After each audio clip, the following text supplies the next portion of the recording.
Haven't made a video in too long. I've had a lot of projects going on, some editing projects, my daughter, and I just had a video perform this. I just had a video before this that performed really well. So what you don't do on YouTube is not make a video for a while after one performs well. But I did that, so here we are. Today we're going to talk about my 3 personal favorite cities for street photography in America. We will be ranking these cities today by 4 different criteria. 1 is parking, and that's a very big deal for me. 2 is environments for compositions. 3 is people as subjects. And 4 is energy and feel. Let's begin. Let's talk about the first one on the list. And this is probably going to be the most curveballiest of them all. And that is Salt Lake City. Now, you guys, if you've been following me for a bit, you may know that I lived in Salt Lake City for a little while. And so that probably has something to do with my decision. But also, I really enjoy Salt Lake City. I like medium-sized cities that are interesting. And Salt Lake City is definitely one of those. It sits in a valley. There's beautiful mountains all around. There is enough people there that it's interesting. Enough different types of people there that it's interesting. People doing things, festivals, farmers markets, etc. There's enough of a city area that there's room to move around and take different types of photos. It's not super crowded. It's not New York City crowded. It's got some people though. It's got some people moving around. It's got a life. It's got a pleasant energy about it. It's a pretty safe city. There are just lots of different fun shots you can get. Even if you leave the city, go up on the side of the mountains, shoot down into the city. There's bike trails all around. It's just a fun, dynamic city. Cities to me are like playgrounds, and the more fun the playground, the more fun the city. Now, in terms of parking, this ranks number 1 for sure. The reason why I say that is because it's very easy to park in Salt Lake City. There is actually a multiple stories of a parking deck below a shopping mall that sits right in the middle of Salt Lake City, in the middle of downtown. And this is free. You can go there for free. I think the limit was, it's been a little while. I think the limit was 2 hours for free. Yeah. And then you would pay a little bit to be there if you wanted to be there longer, which I did many times. But I would actually set a timer when I went out on a photo walk. But I love that. I love a city that is maneuverable, easy to get around, and Salt Lake City definitely scratches that itch for me. And I've taken some really fun photos there over time. Obviously, I've spent the most time there. Also, there's a certain level of verticality that's quite easy to achieve in Salt Lake City. And I also, once again, I really want to emphasize how nice it is that you can actually get up above the city to the side and use the city as a background. If we're talking about people as subjects, I would say it would be a little less advantageous than other cities on this list, but it's still quite good. Editing James here. You know, the more I think about it, I'm not actually sure which city would win in terms of people as subjects if we're comparing City 1 and City 2. Well, the first one being Salt Lake City, of course. The third city that we're going to get through, that one clearly takes the lead in terms of people as subjects. But these first 2, it's hard. That was the amendment. There was also the train station. Well, there was multiple train stations, but there was one train station right in the middle of downtown that I would always go to. People would get on and off the trains. I love shooting there. It was a fun spot.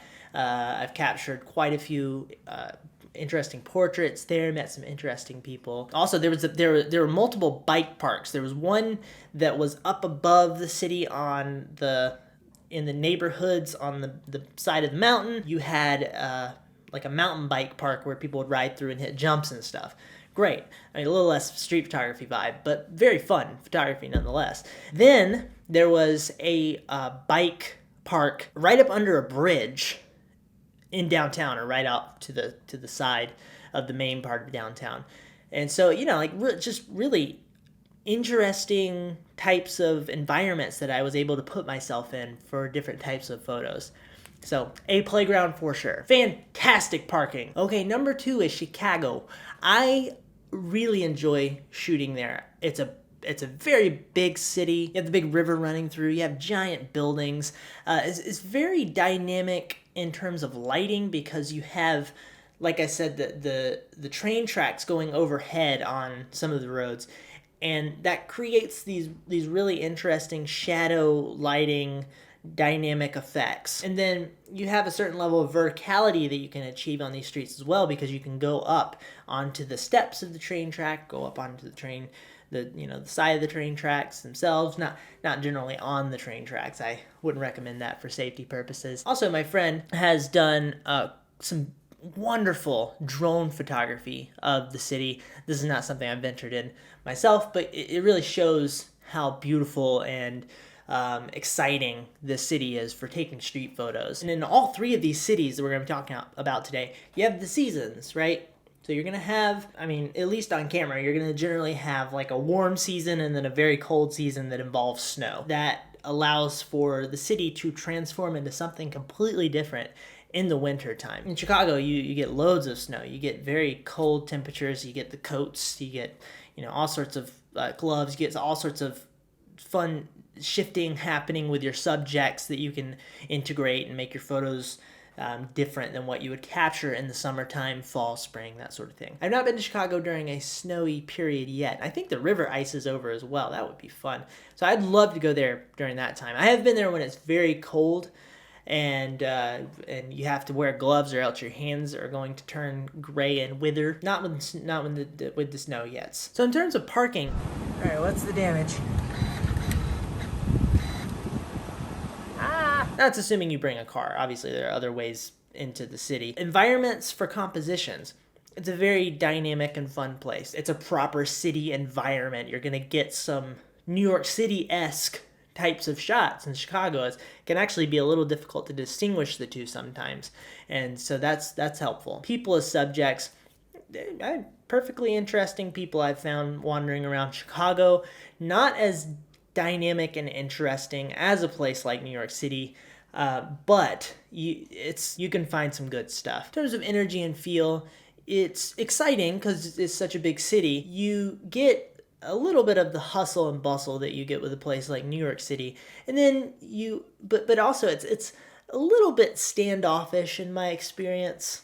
Like, people will say hi to you, but I spent most of my time in Chicago walking around silently, passing people by. It just has a bit of a coldness to it, but maybe I haven't accessed the lingo yet. Maybe I'm not speaking the right language. Like, it's not mean. I haven't had any negative experiences in the parts that I've been to.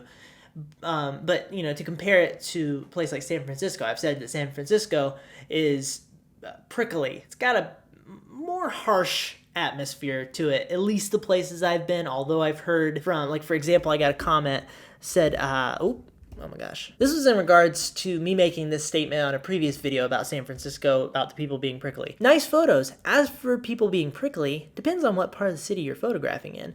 I went out and did some street photography and either went unnoticed or got smiles.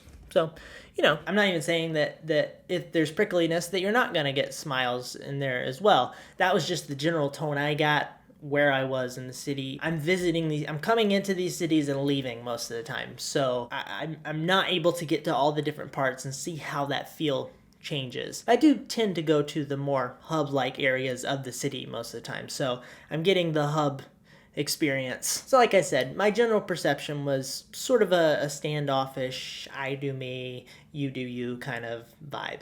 So that was Chicago. Fun place to shoot. Now let's move on to number 3, and that is, of course, New York City. Oh boy, you want to talk about a playground of street photography wonder.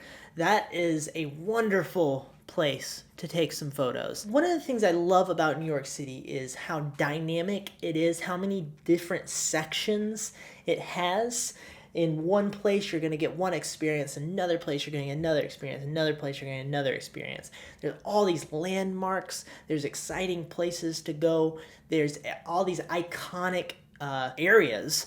And because of that, they look iconic in a photo. They're immediately recognizable. There are all these fun things that you can do with these areas. You can have a background with a famous bridge, and then you have somebody walking in front of it or riding a bike in front of it, and you can take that, you can keep looking at that bridge and move a mile down and shoot the bridge from a different angle with the person and a giraffe in front of it. Fun time. You can go to Lower Manhattan, you can go to Midtown, hang out by the Empire State Building, put the Chrysler Building in your photo. You can go on to the bridges and shoot onto the city. You can go down to Chinatown.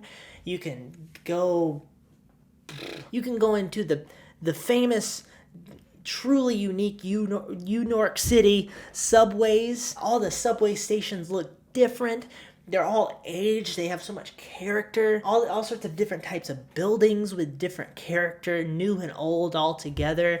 The people, there's such a plethora of different types of people that you can photograph in New York City, and according to where you go, you're going to get different types of people. You have the fashion, you have, and the people have this, they have this grittiness about them, but there's also a friendliness there that you can access if you spend time with those people. I'm a street photographer. I take photos of interesting people at me. I think you look very interesting. I was just wondering if I could take your portrait of you. I'm very interesting. New York is just a truly unique place. That's why they say unique New York. You got, okay, first off, this picture over here, New York City.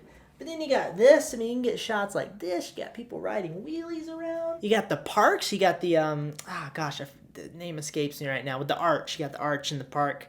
You got the street musicians. You got people doing very strange things. Maybe they're wearing something strange. And of course, the sheer amount of people in New York City. It's a playground. It's a wonderful place. There's a reason why Casey Neistat loves New York City so much. Man, does it feel good to be back! And also coffee. There's so much great coffee there. There's still great food there. There's a Whole Foods. I love Whole Foods. You can buy drugs. I'm just kidding, don't buy drugs. You can shoot it in the daytime, you can shoot it at night, you can shoot it in the winter when there's snow everywhere. You can shoot it in the sunset, you can go off of Manhattan, do cityscapes, you can go into Brooklyn. I mean, there's just so much there. There's so much to do. I've been in New York City 3 or 4 times now, I think. And I feel like I'm barely scratching the surface. Like guys, you guys are gonna think it's crazy. I have never been to Central Park. I haven't made it there yet. I've only made it up to Midtown, really. And I don't know, I just tend to naturally gravitate towards like Lower Manhattan area, wander around there. There's so much fun stuff to do. But I know there's more. I know there's a lot more. I haven't been to the top of the Empire State Building. I hear you can ride a ferry for like $2. There's so much still there. It is a truly wonderful, exciting, magnificent, inseparable equation for fun. So that's my 3 favorite cities for street photography. New York City takes the lead. It separates itself from the pack. And if you haven't been there yet, definitely worth checking out. Obviously, I know some of you guys have to travel a lot further to get to New York City than others. But if you do get the chance, it's a really cool place to go take some photos. I highly recommend it. And then, those other places that I mentioned too are great. And then there's plenty of really fun cities to shoot in America. Maybe I should do another video about my least favorite street photography cities. Let me know if you want me to do that. But overall, if you enjoyed this video, if you want to hit the like button, I would really appreciate that. And if you are interested in what I do here, if you want to hit the subscribe button, I would appreciate that as well. I do have a Lightroom preset collection. I'd love to hear your thoughts below. I hope you guys have a lovely day. Thank you so much for watching. Goodbye.